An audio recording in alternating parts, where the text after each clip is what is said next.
प्लासी की लड़ाई में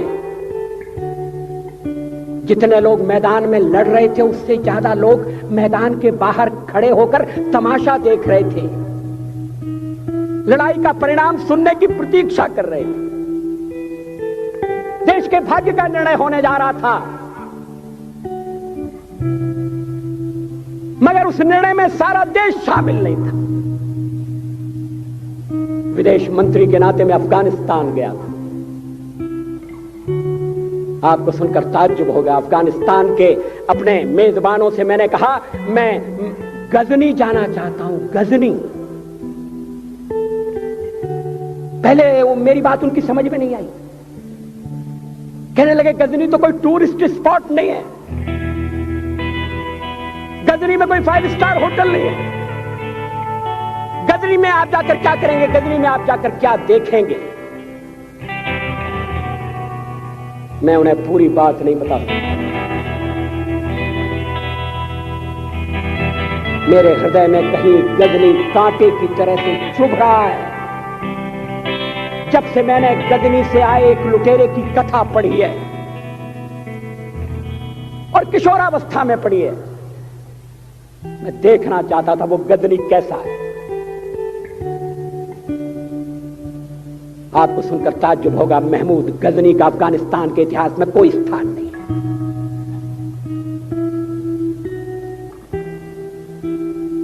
गजनी छोटी सी जगह है, छोटा सा गांव है।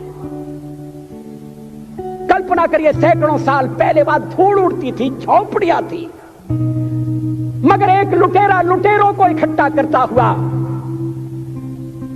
सोने की चिड़िया को लूटने के लिए चला आया। आपस की फूट से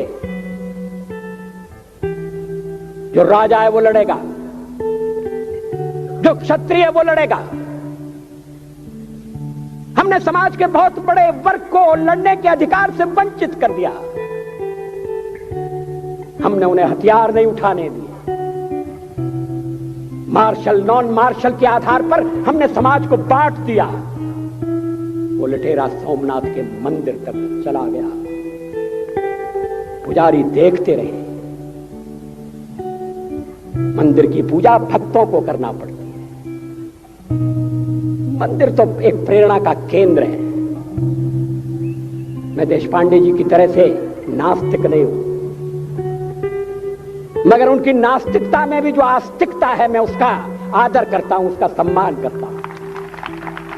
वो जिस आत्मविश्वास से नास्तिक होने की बात कहते हैं, तो मैं उनसे कहना चाहता हूं वो सचमुच में नास्तिक नहीं है, जिसकी आस्तिकता है, जिसका विश्वास है, वो नास्तिक कैसे है? विश्वास किसमें है ये बड़ी बात नहीं है, विश्वास है या नहीं। हमने समाज के बहुत से बड़े वर्ग को विश्वासहीन बना दिया।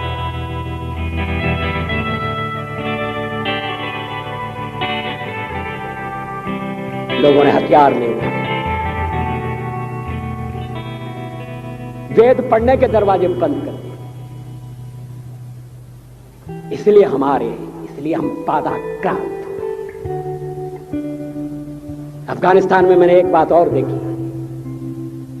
मुझे जिस होटल में ठहराया गया उसका नाम था कनिष्क। अफगानिस्तान एक मुस्लिम देश है। मुझे बड़ा ताज्जुब हुआ, मैंने कहा कनिष्क यहां कहां से आया?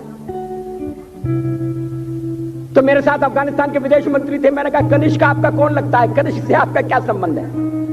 कहने लगे कनिष्क हमारा पूर्वज है, कनिष्क हमारा पुरखा है। He was one of our forefathers। मैंने कहा तब तो हमारे आपके पुरखे एक हैं। अफगानिस्तान के लोगों ने उपासना पद्धति बदली है, संस्कृति नहीं बदली।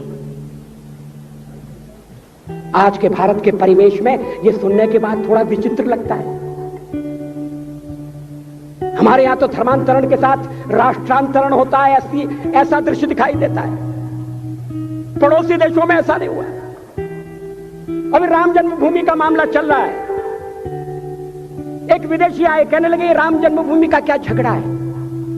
हमने कहा इस पर विवाद हो रहा है कि श्री राम कहां पैदा हुए थे, और जहां पैदा हुए थे वो स्थान उनके मंदिर के लिए प्रयुक्त किया जाए या न किया जाए। वो इंडोनेशिया से आई थी, वो मुसलमान है।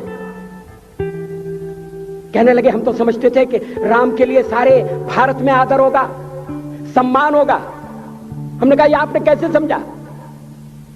कहने लगे आप तो इंडोनेशिया आ चुके हैं, इंडोनेशिया में बहुत से लोगों ने इस्लाम स्वीकार कर लिया, मगर श्री राम को विस्मृत नहीं किया, श्री राम को भुलाया नहीं। इंडोनेशिया के बाली द्वीप में 1 महीने रामायण की लीला होती है। मैं उस समारोह में जा चुका हूं।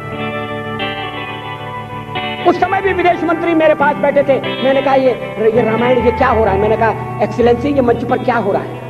कहने लगे एक्सीलेंसी आपको पता होना चाहिए। हमने कहा मुझे तो पता है मगर मैं जानना चाहता हूं। कहने लगे ये रामायण है, ये राम है, ये लक्ष्मण है, ये सीता है। हमने कहा इनसे आपका क्या संबंध है? आप तो मुसलमान हैं। कहने लगे हमारा संबंध बहुत पुराना है, हमारा तब का संबंध है जब हम मुसलमान नहीं हुए थे। थाईलैंड की राजधानी अयोध्या कही जाती है। थाईलैंड के राजा को आज भी राम कहा जाता है। सावरकर जी ने हिंदू राष्ट्र की बात की, हिम्मत के साथ। बुनियादी तौर पर भारत हिंदू राष्ट्र है।